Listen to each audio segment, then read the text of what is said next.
What's going on, everybody? King of Dragons 5000 here, coming at you with another figure review. Today we'll be having a look at the Mattel WWE Elite Collection Series 64 Jey Uso.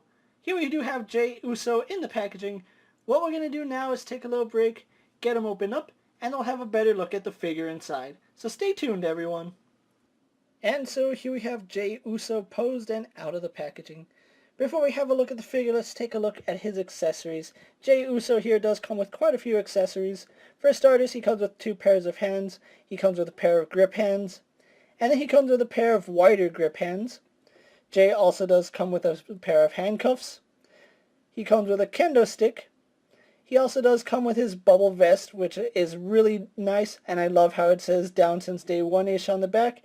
And then he also does come with his bandana, which fits around his neck, which is pretty cool. I really do like seeing all these accessories that we get with the Usos.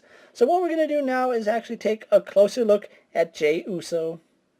And so here we have a closer look at Jey Uso, and once again, I really do love the head sculpt that they use with Jey Uso.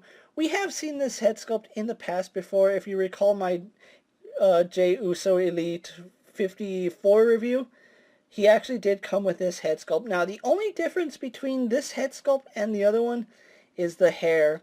This one is actually sporting a completely new hairpiece, which it looks really good. You can see how he still has the side shaved. It comes down really nicely, just as his actual hair does. It's not as long as it used to be, but I really do appreciate the fact that we get this really awesome head sculpt with a new headpiece. So we do have a new hairpiece on top of a face, which I think was really good. And the original one did use the face printing technology. This one seems to have it more refined. It looks more like Jey Uso. Not saying that the other one didn't. Let's bring it out really fast. Actually, that's really close to say which one it is, but you can see the difference between the hair pieces.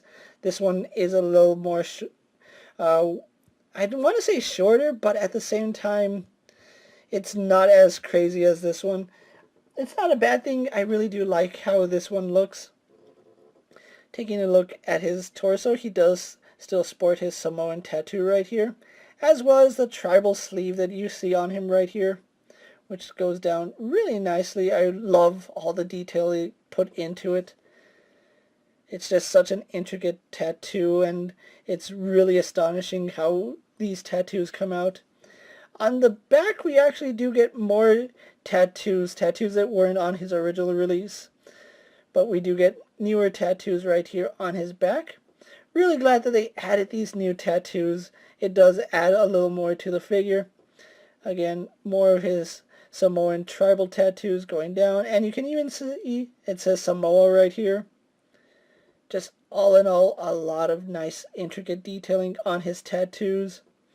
They did a lot of work, and it really does show. And then we also do get some new tattoo up here. I wonder if it's going to continue upwards eventually. I don't know. We'll have to see what actually happens with the Usos. Moving on to his attire, he is wearing the red sweatpants instead of the white ones that we saw last time.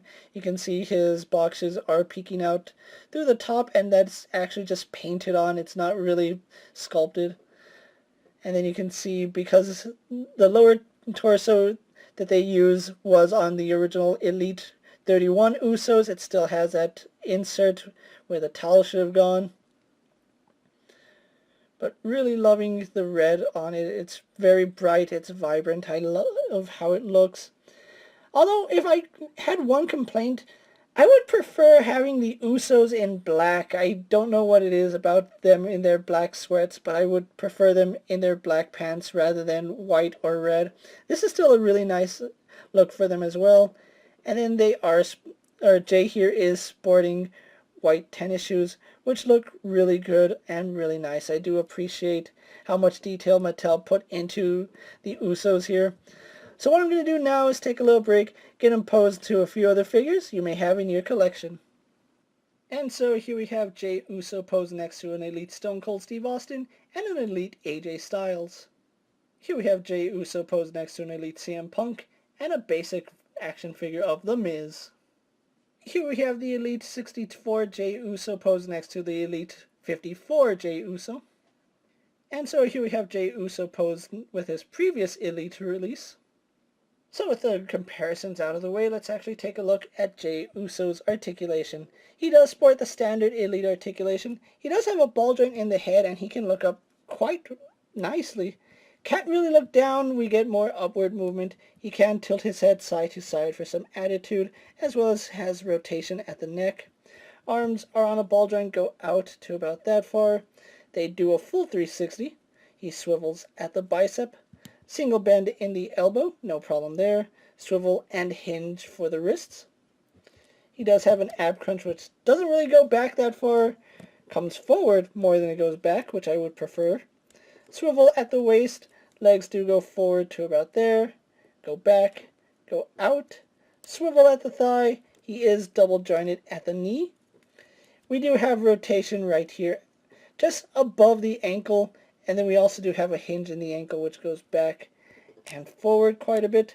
And we also do get very little pivot on that ankle. So overall, really love the articulation on this figure. So what I'm going to do now is take a little break, get him posed for my final thoughts, and then we'll wrap up this review.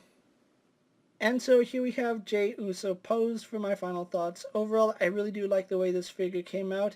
Although he's not wearing the black attire, which I would have preferred, I still do enjoy seeing red, probably because red is my favorite color. I really do love the way the bubble vest looks on him, and I do enjoy the fact that he got a kendo stick, seeing as how that was a weapon that was heavily used in the Hell in a Cell match. Other than that, I would have preferred a soft goods jacket. Maybe an Uso hat to go with him. But other than that, I still enjoy this figure. If you are looking to update your Jey Uso, you're going to want to have this figure in your collection. And while you're at it, might as well pick up Jimmy, because you can't have one without the other. With that being said, guys, I'm King of Dragons 5000. Don't forget to like this video, leave a comment, subscribe to my channel. Go check out all my other action figure reviews, as well as all my other WWE videos. Hopefully you find them informative. As always, if there's a figure you would like to see me review, let me know down in the comments. And if it fits in my collection, I'll definitely have a look at it. And don't forget to check out my Instagram for new and exciting action figure photos. Until next time, guys, I'll see you later. Take care, everyone.